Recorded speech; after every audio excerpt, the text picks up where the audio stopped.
Hey y'all, I don't talk too much about personal finance on this channel. This is a business channel, but really business finance and personal finance are quite closely related.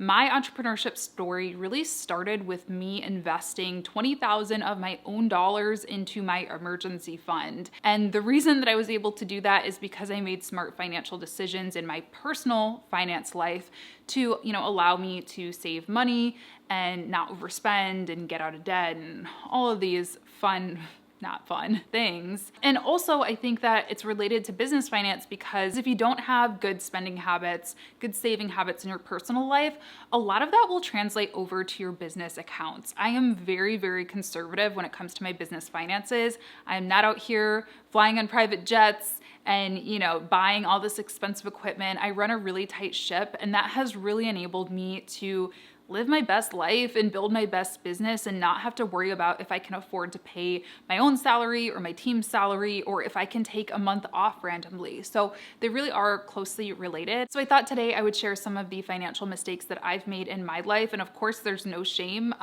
This happens to, I think, like all of us in some way, shape, or form. So I want to also share some of the ways that I was able to turn those things around and get myself out of those bad financial situations. But first, I want to take a second to thank our sponsor today. Today's video is sponsored by Sesame, which I could not be more excited about. This is a resource that I have been using for years. Seriously, probably I would have to look at how long they've been around, but I want to say like a decade. I've been using them for so long. When I made some credit mistakes in my younger years, I used Sesame to monitor my score and track accounts that I needed to pay off. I'll talk more about those credit card mistakes in just a moment. And after signing up for a free Sesame account, more than 60% of their members see an increase in their credit score. I was certainly one of those people. But it's even better than back when I first started using it because in 2020, they created something called Sesame Cash. This is really exciting because it's an all-in-one digital account that pays you for improving your credit. It's stacked with a ton of great features like an award-winning mobile app, free ATM withdrawals at 55,000 ATMs worldwide, and MasterCard fraud protection. And then of course, there's that amazing credit building feature. Here's how it works. First, download the Sesame app and open a Sesame Cash account. This is fast and of course it's free. Then improve your credit with the cash you have. Just allocate an amount of cash towards the credit builder feature.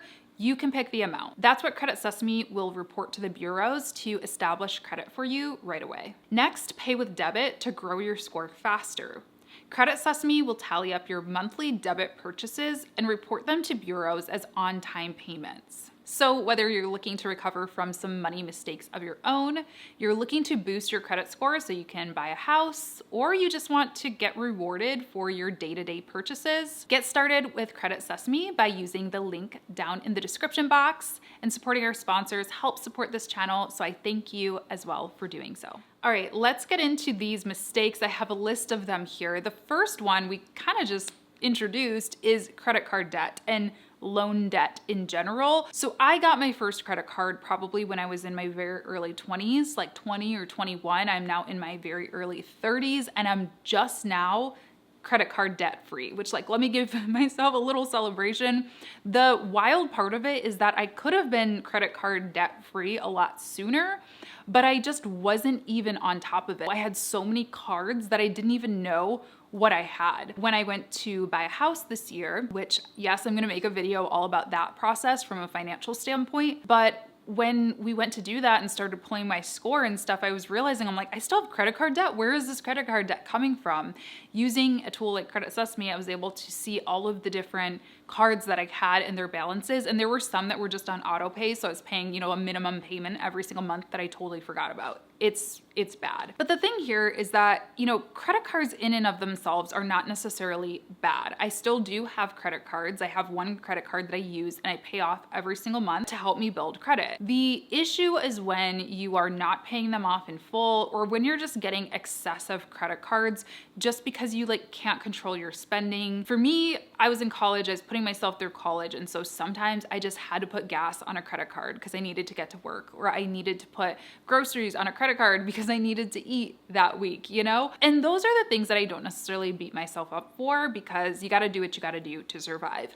But what I do sort of look back and beat myself up on is like, why did I have an Amazon credit card? Why did I have a Victoria's Secret credit card? Why did I have like, you know, all of these different store cards and just kind of like luxury type purchases? Just try to be careful about your wants versus your needs. Similarly, I also took out a high interest personal loan. This was not a smart idea by any means, but again, I really did have to do what I had to do. When I graduated college, I had, I don't know, I could look at my bank statements, but I'm pretty sure I had like $1,000 in my bank account, maybe like 2,000. I was moving, you know, from a college town, a small city, to the biggest city in Michigan for a job. I had 13 days to do so. And so I needed, you know, a security deposit. I needed to like make sure I had money in case my car broke down or in case I got hurt and needed to go to the doctor. And I didn't really know anyone out here except for my then boyfriend, my now husband, and we were not serious at all. So like there was no one here to help me out. So I took out a loan, which I just don't recommend. When I looked at that loan after I had paid it off a few years later, I had ended up paying almost more in interest than what the loan was actually originally taken out for. Now I understand if you're somebody like me who like you are a first generation college grad or whatever, you know, you don't come from money. It's easy to say, oh, I should have just borrowed money from my uncle or my dad or whatever. Those weren't really options for me. So I understand why I did it and I understand why people do it. But I think a smarter decision looking back honestly would have been to take out a student loan my senior year of school. Student loans are their own beast. I'm not pretending to be an expert about any of this stuff for the record, but at least the interest rate would have been lower. And a lot of times when people are looking at your credit, they're going to judge a student loan a lot differently than they are going to judge immense amounts of credit card debt or personal loans like I took out. The second mistake that I used to make is I didn't separate my business and personal finances. I first started freelancing back when I was in college actually, and it was just like, you know, a couple $100s here, a couple $100s there. It was very, very small and it was not by any means my full-time income. So I just didn't think it mattered. I was like, whatever, I'll like make sure to claim it on my taxes and all that stuff. But beyond that, you know, I'm not having business expenses. I'm not doing any of this stuff. And while I was okay, you know, don't be terrified if you're in this situation. You can definitely figure it out with your accountant and whatnot. It wasn't a smart decision because when I did start to make a good amount of money, it made things very confusing. I remember my first year of like full-time income freelancing. That was very hard and very confusing. I just remember days and nights sifting through my personal bank account, you know, trying to like separate the business transactions from the personal ones. And it was just a huge nightmare. I also probably could have had a much lower tax bill in those early days if I would have written some stuff off. Obviously, you want to do things legally and in a smart way and not excessively. But like, yeah, you know, I bought an iMac the year that I started freelancing and I paid for that out of my own money. I probably could have written that computer off and lowered my tax obligation if I would have had a business credit card or a business debit card. Probably debit card for me back then because I had a credit problem, as we discussed. So yeah, if you are in this situation right now, all you're gonna need to do, first just go to your bank. That's what I recommend. Talk to your bank that you already bank with and say, I'm a business owner. I want to open a business bank account. What do you need? Because each bank might be different. But for me, I just needed to have an LLC or some other type of business entity, which will then give me an EIN number. It's kind of like a business social security number. And after I had that, I was able to just open a separate business checking, saving, and credit account really, really easily. Just do it. Even if you're only making, you know, $100 a month or whatever, most bank accounts nowadays don't have a huge balance requirement or anything like that. Next money mistake that I used to make is just not saving money. To be honest with you, I've never been a huge spender. I've just always been pretty naturally financially conservative, but I definitely was one of those people who like never allocated a certain amount of my income to savings. I never really like thought too much about it. I never really kept a savings account. I was just like had money floating around my checking account. I don't know. I just didn't really think about it. And I'm still learning. I'm actually, once we move into the house and everything, one of my big plans is to start working with a financial planner because It's confusing for me, okay? But what I at minimum do now is I do save money. I do save a percentage of every invoice that comes in, every, month's revenue that comes in. And I mean, that's good, right? That's something. It's a place to start. Even if you don't make a lot of money at all, can you swing saving 5% of that or even $5? Save something. I've also really changed my spending habits. Like I said, I've never been a huge spender, but just little things like getting my nails done. I have not paid to get my nails done in like a decade. I do my nails myself. I do not buy a lot of clothes. I always buy things that I will use in my personal life as well and that are going to last long, which sometimes means that I'm going to pay more for the clothing item than just like going to Target and buying whatever's cute. But it has a longer shelf life for me, so it's a smarter investment. Food is another big one. I actually have a hot take on this. I do cook food a lot more than I used to, but I also do still eat out quite a bit. And I honestly think for two people, let me know what you all think if you are like single or just, have one partner or whatever. Honestly, sometimes eating out is cheaper than eating in. That's like my hot take. And the reason that is my take is because sometimes the ingredients, if you buy a certain amount of them, they'll go bad so fast before I even get to eat them. Or the ingredients just cost a lot to make. Like a burger for me, because I'm vegan and gluten-free, it's cheaper for me to go out and get a burger most times, because I have to buy the gluten-free buns and it's this whole thing. So anyway, just start to pay attention to your finances is the moral of that story. Track where you're like leaking money and just save where you can. The fourth mistake I used to make, and I certainly no longer make, let's just call them money entanglements. I'm laughing, but it's not funny, okay?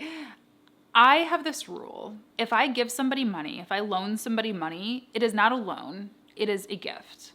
And I have had to learn this the hard way many times, but one way in particular. One of my oldest friends, he was my friend since I was like 5 years old. In my 20s, I lost him to a financial issue. I loaned him money. I loaned him like $500, which in my early 20s was a whole lot of money. That was probably like, most of what I had in my bank account. I won't say why. It was for a very personal reason. I understand why I did it.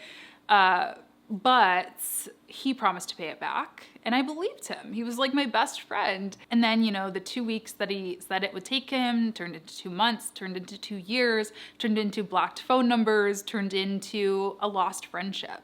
And luckily we have made up since then, but it's never gonna be the same way that it once was. And that's like a real shame. Like I always tell the people in my personal lives, whether it's family or friends, like I never want money to come between us. That is the dumbest thing. I understand it's one of the most important things because it's what like helps keep us fed and clothed and sheltered. But at the same time, it doesn't mean that much to me. And I know maybe that's a privileged way of looking at things. I'm obviously in a different financial situation than I was in my 20s, but I just never want money to come in between me and my relationships. So I usually do not loan people money, but if I am in the position where, a good friend is really, really suffering in the way that he was, it is going to just be a gift. And if they pay me back, well, that's just a great bonus. That's like, oh my gosh, that's so cool that you were able to pay me back. And, it's like a surprise to me. Similarly, I'll say in romantic relationships, luckily, most of my partners that I've ever been with and that I've ever like shared finances with, and by that I mean like lived with, have been pretty responsible. But I definitely would recommend, and I'm no relationship guru by any means, but like definitely money is something that you have to be aligned with. You have to have the same kind of spending habits.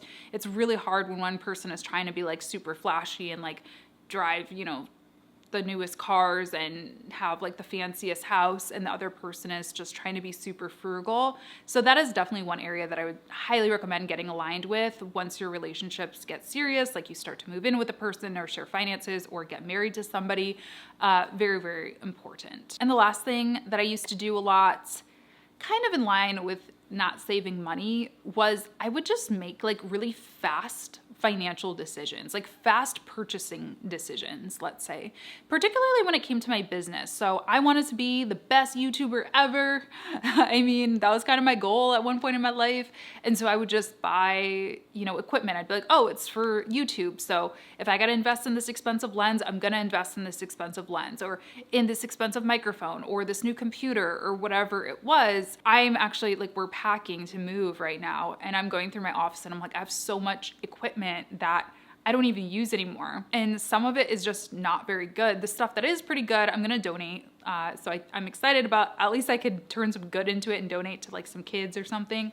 But I mean, I definitely spent probably thousands of dollars on equipment that I didn't even use or that I've used once or twice, or, I just didn't do a lot of good research. I would get something in my head and then I'd be like, I need that lens tomorrow. And then I'd order it on Amazon and then it would be $1,000 less in my checking account. Similarly, courses, trainings, don't get me wrong. I love online courses. I have online courses that I sell. I think they can be really valuable. I think now is a really amazing time to be an entrepreneur and to have all this knowledge at your fingertips. But my advice is to just really make sure that you read the landing pages closely of anything that you're going to purchase, because a lot of these things have refund policies, where you can't refund them. So I have so many courses that really aren't relevant. Kept popping up on a Facebook ad and it's $27. Why not buy it? And I touched it once and then it was not that good. So read reviews, make sure you read the landing pages, make sure that it really has the things that you need. And also make sure that you have the time to dedicate to said program, because there's been courses that I've been a part of where I just couldn't keep up with it because I was too busy running the business, where I really probably should have invested in it, a year later when I had more time or whatever. So my point is, if you're going to buy something for your business, make sure to really do your research, do your due diligence, and make sure that it is something that you are really looking for, so you don't end up with a bunch of unused junk. All right. Those are the 5 financial mistakes that I used to make that I thankfully no longer make. Let me know if you're comfortable in the comments, if there's anything that you've changed about your personal finances recently. I'm always curious to know.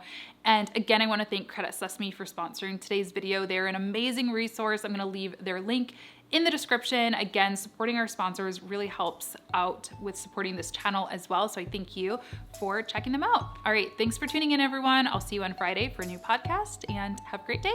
Bye.